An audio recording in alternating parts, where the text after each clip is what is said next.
हिंदूवादी जो शिवसेना थी वो एकनाथ शिंदे के पास आ गई और जो गुंडों वाली शिवसेना थी वो उद्धव ठाकरे के पास रह गई है। तो ये दर्शाता है कि इनकी परवरिश कैसी रही होगी दोनों ठाकरे बंधुओं की। जब तक बाला साहब ठाकरे थे तब तक इन्हें पैसे की कमी नहीं थी इनके पास। तो ये तड़प रहे हैं कि भाई पैसा कहाँ से है, अयासी कहाँ से हो। फिर इनका मतलब अंदर का शैतान जाग जाता है और ये अपने गुंडों को भेजते हैं।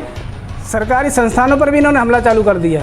ये SBI के ब्रांच में घुस गए वहाँ। मैं कह रहा हूँ यूपी बिहार वालों, कान के बराबर लाठी रखो। अगर ये गुंडे आते हैं ना पहले सूंद दो उनको। अब ये दोनों मिलकर तांडव मचाएंगे। राज ठाकरे का कोई अस्तित्व नहीं है। ये गुंडा था, गुंडा है, गुंडा ही रहेगा। वंस ए गुंडा ऑलवेज ए गुंडा।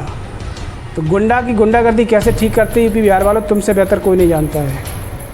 क्योंकि हमारे माँ बाप भी कहते बेटा पिट के मत आना, पीट के आना स्कूल में या कहीं भी जाओ। अगर तुम पिट के आए तो हम तुम्हें और पीटेंगे।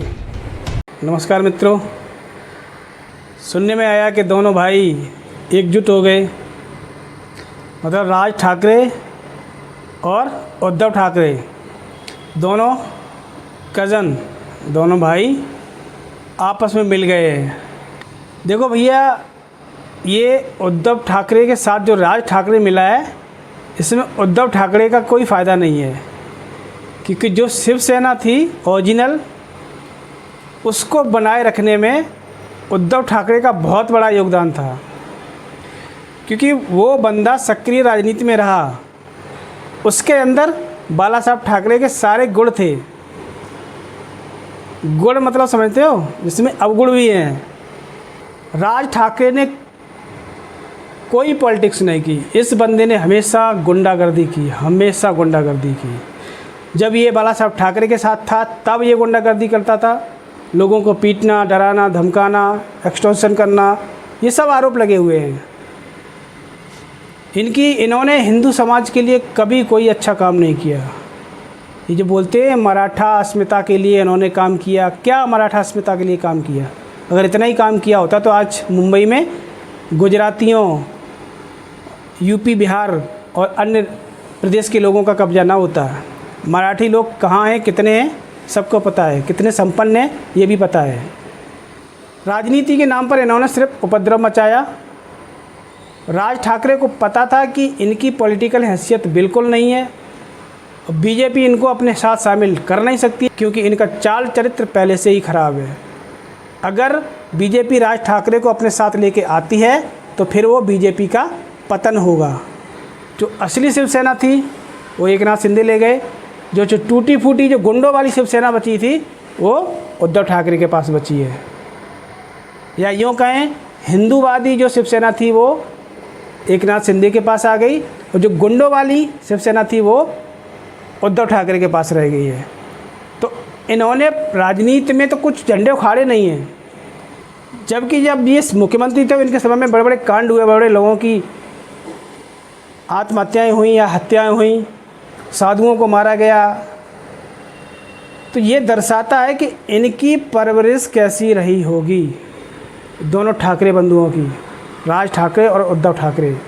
उद्धव ठाकरे का शासन देख लिया आपने, जो भी रहा उन्होंने क्या किया, किसने सरकार चलाई। और राज ठाकरे को आपको पता ही है उसकी, वो सिर्फ गुंडागर्दी की वजह से फेमस है। जब तक बाला साहब ठाकरे थे तब तक इन्हें पैसे की कमी नहीं थी इनके पास। कहीं न कहीं से पैसे जुगाड़ करते रहते तो अपने अयासी करते थे। बाला साहब के जाने के बाद उद्धव ठाकरे पार्टी के हेड बने। इनसे वो विरासत संभाली नहीं गई और इन्होंने पूरी पार्टी का कर दिया बंटा ढार। क्योंकि इन्होंने अपने पीछे शिव सैनिक छोड़ के चापलूसों की फ़ौज इकट्ठी कर रखी है। तो जब तक इनके साथ ये चाटुकारों की फ़ौज रहेगी तब तक ये राजनीति में कुछ कर नहीं सकते। शिवसेना जब तक बीजेपी के साथ थी इन्हें कुछ न कुछ पद मिल जाते थे, उससे ये कमाते रहते थे। अब ये शिवसेना सत्ता से अलग है, मतलब राजनीति में ये शून्य है। अब ये तड़प रहे हैं कि भाई पैसा कहाँ से है, अयासी कहाँ से हो। तब इनके पास एक ही हथियार बचता है कि हम मराठा अस्मिता के लिए काम करेंगे। फिर इनका मतलब अंदर का शैतान जाग जाता है और ये अपने गुंडों को भेजते हैं जो गरीब पुनवे के लोग हैं जो ठेला लगाते, रेडी पटरी पे काम करते, उनको पीटना चालू कर देते हैं। किसके नाम पर? भाषा के नाम पर। कितने को मराठी आती है? नहीं आती, जेल है। तो इन्हें हाईलाइट होना है, गुंडागर्दी करेंगे, हाईलाइट होंगे, मीडिया में खबर जाएगी तो इनका थोड़ा बहुत चांस बढ़ेंगे। कुल मिला के अब यहाँ तक तो ठीक था कि इन्होंने रेडी पटरी वालों को भाई कोई भी डरा के धमका चला जाता है। इन्होंने तो भैया जो बड़े बड़े बिजनेसमैन थे, मिडिल क्लास मीडियम लेवल के, उनको डराना धमकाना चालू कर दिया। एक केस आया था ना सामने। इतना ही नहीं, सरकारी संस्थानों पर भी इन्होंने हमला चालू कर दिया। ये SBI के ब्रांच में घुस गए, वहाँ इन्होंने तोड़फोड़ की, बैनर फाड़ दिए, इंग्लिश में जो लिखे थे, दूसरी भाषा में लिखे थे उनको फाड़ दिया। तो ये क्या दर्शाता है? आप नेता हो,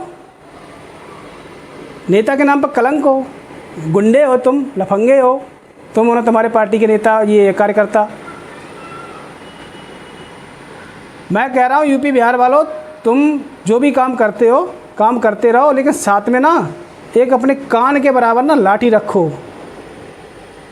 अगर आप ठेले लगाते हो तो ठेले के नीचे छुपा के कान के बराबर लाठी रखो। अगर ये गुंडे आते हैं ना, पहले सूंद दो उनको।